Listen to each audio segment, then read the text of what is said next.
What would you do if you woke up alone in space, 90 years before anyone else? In this story, one man faces that exact nightmare aboard a ship carrying thousands of sleeping colonists to a new world. But when loneliness becomes unbearable, his next decision changes everything. It all started on the interstellar spaceship Avalon, which can be seen traveling through space, headed to a colonized world called Homestead 2. All of its quarters are empty, the vessel is on autopilot. The 258 crew members as well as the 5,000 passengers are in hibernation. Suddenly, the ship passes through an asteroid belt that's weakening its shields. Power is diverted to the main shield, but the ship is on a collision course with a giant asteroid. Suddenly, the asteroid collides with the ship, causing various malfunctions. The ship begins self-repairs, but one of the hibernation pods activates. The passenger awakened is Jim Preston, a mechanical engineer.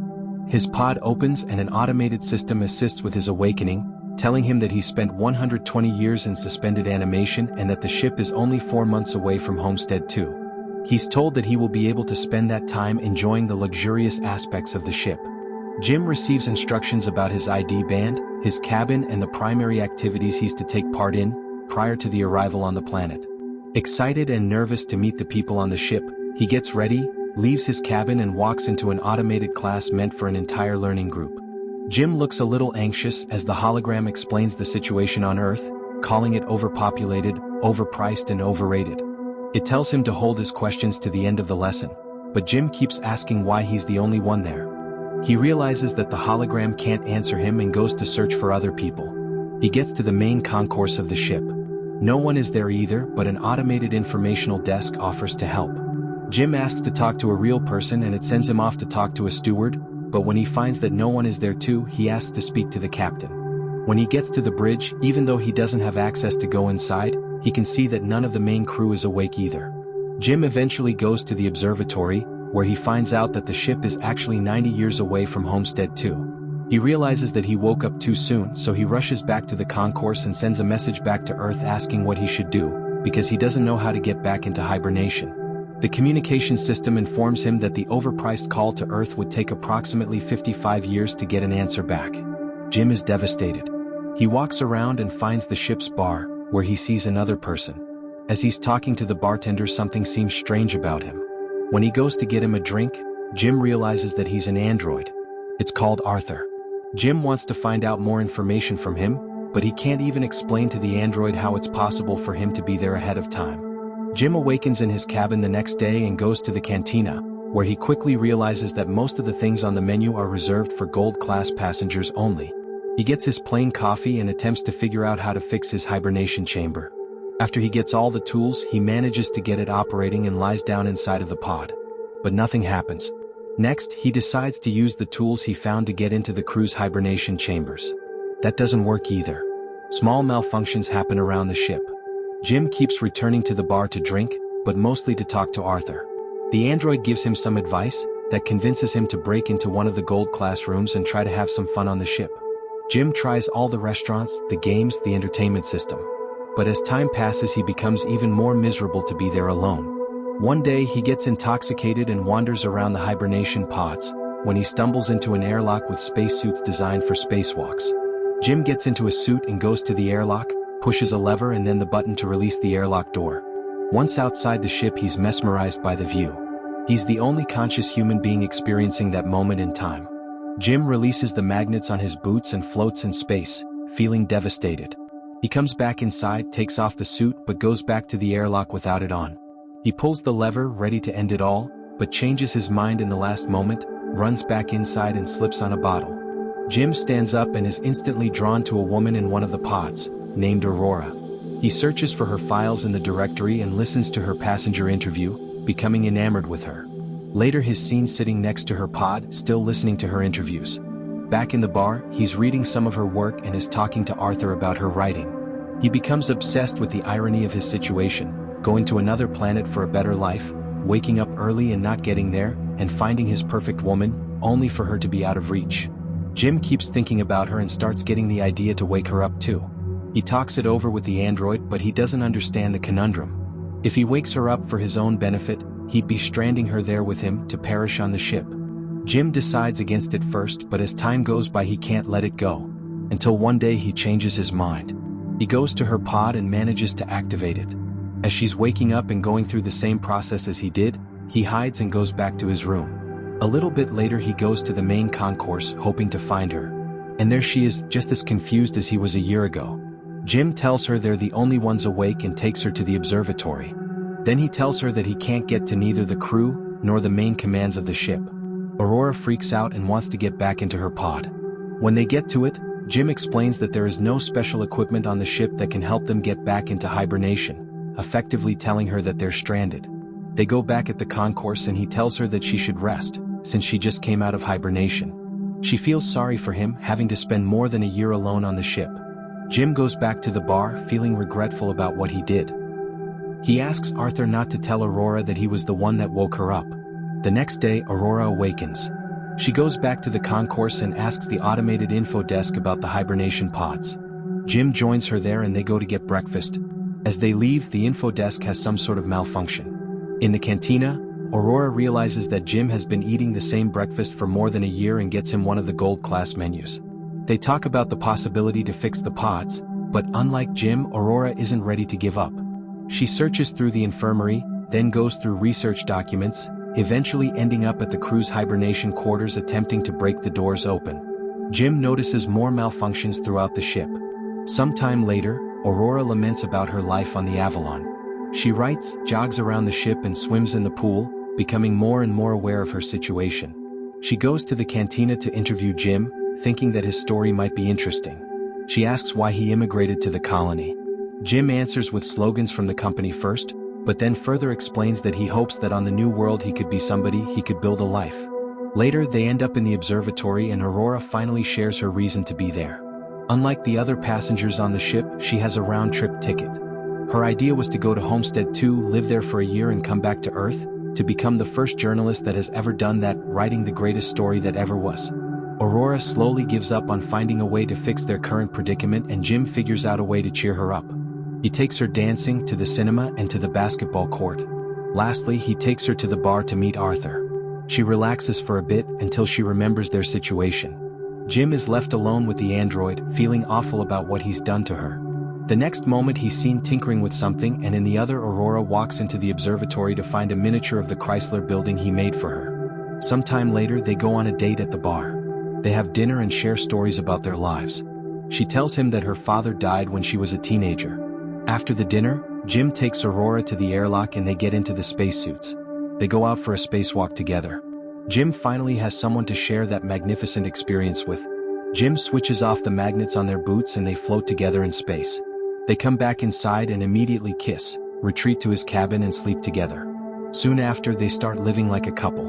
Aurora moves into his cabin and writes about her life on the ship. They jog together, eat together, sleep together. Jim explores the ship further and finds the hydroponics bay. He brings Aurora flowers. One day the ship passes by a red giant and they go to the observatory to see it. It's Aurora's birthday, so later that night they celebrate it in one of the many restaurants on the ship and then the bar. Jim goes to the washroom and prepares the ring he made for Aurora, while she stays in the bar chatting with Arthur. The android tells Aurora that Jim woke her up intentionally, unaware that he was still to keep that a secret. Suddenly, Jim comes back and she confronts him in absolute disbelief. She runs away furious and panicked. Jim comes back to his cabin to find all her things gone. He runs into her in the cantina the next day, but the moment he speaks, she runs away. Aurora is desperate. One night she goes over to Jim's cabin, punching and kicking him, wanting to kill him. Talking to her over the comm because she keeps avoiding him, Jim attempts to apologize and explain his actions to her. He tells her he fell in love with her, but Aurora doesn't care. She can't forgive him for taking her life. One night, as Jim is in his cabin, another malfunction happens. The ship faces a critical error and the main command shuts down. Later he walks into the elevator and it malfunctions. Aurora walks into the main concourse and sees that Jim has planted a tree there. Then she goes to the cantina where the food dispensary is also malfunctioning. Suddenly, both of them hear the voice of the deck chief over the comms, asking who planted the tree. They both run into the concourse and see Gus Mancuso standing in front of Jim's tree. They introduce themselves and tell the chief about the situation. He doesn't understand how 3 pods could fail. Mancuso takes them to the bridge and he discovers that there is something wrong with the ship, but the information on the systems has to be checked manually. When they leave the bridge, a robot almost falls on their heads, and the two of them tell Mancuso that malfunctions have been happening all over the ship more frequently. He says that shouldn't happen, as he shows them how to collect the data. Mancuso checks on the pods when Jim joins him there. He's figured out what happened with Aurora's pod. The deck chief finds what Jim did to be terrible. Later, he's at the bridge checking the collected data when Aurora joins him. They talk about what happened with her pod, but he tells her that he can't do anything about it. Jim walks in with the 16th broken robot. Mancuso feels the hibernation sickness, so he goes to rest, but as he walks out, he coughs out blood. That night, Aurora can't sleep, so she goes for a swim. Suddenly, there's gravity loss throughout the ship, and she starts drowning as the water from the pool moves with her. The gravity drive resets and she barely makes it out alive. They both run into each other going to find Mancuso. The three of them are back at the bridge, slowly discovering what has been going on with the ship. Mancuso figures out that something happened 2 years ago, taking out a major system. They need to find and repair what has caused the failure because the entire ship is trying to pick up the slack. If they don't fix it, the entire vessel will be stranded. They go to find the problem, but Mancuso faints, so Jim and Aurora take him to the infirmary. He's dying and there are no treatments that can stop it or prolong the time he has left. Sometime later, the three of them meet in the observatory and Mancuso gives Jim his ID bracelet, tells them to repair the ship, and immediately perishes. Suddenly, the lights change to an alarming red and the ship starts shaking. Jim tells Aurora that he needs her help and they run toward engineering, but there's another failure in the gravity drive. And immediately another one that afflicts Arthur as well. Jim deactivates him.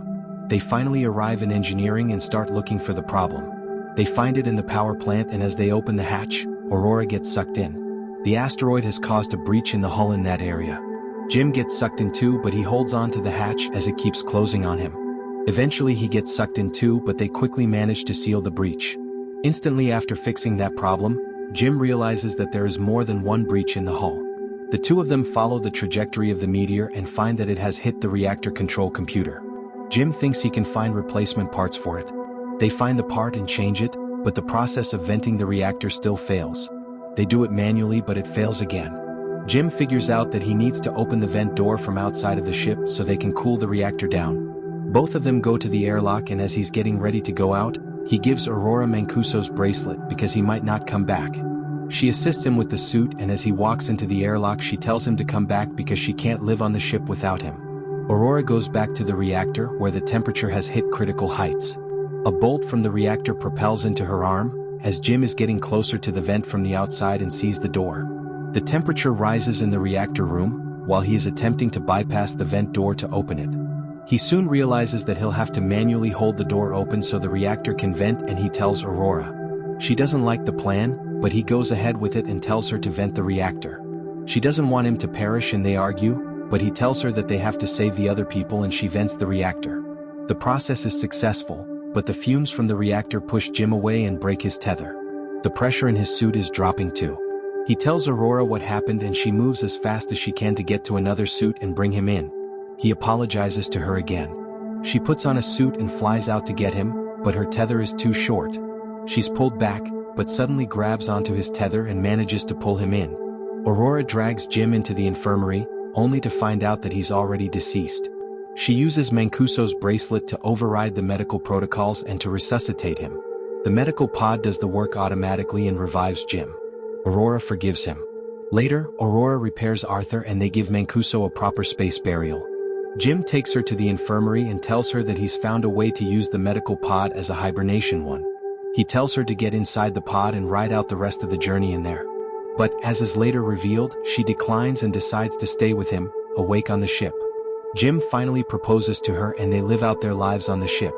88 years later, the Avalon arrives on Homestead 2. The crew awakens and finds the ship in a very unexpected state. Aurora leaves them a message, retelling the story of the life her and Jim had on the ship while the rest were sleeping. And that's where the story ends. Not with isolation, but with the reminder that love and connection can bloom even in the most impossible circumstances. Passengers isn't just a sci-fi romance. It's a reflection on human loneliness, morality, and the choices we make when we're truly alone. I give Passengers 2016 an 8 out of 10, visually stunning, emotionally layered, and carried by powerful performances from Chris Pratt and Jennifer Lawrence. It's a story that makes you question whether love born from loneliness can ever truly be free. If you enjoyed this recap, hit like and subscribe and check out the next video on your screen, another powerful story that'll keep you hooked till the end.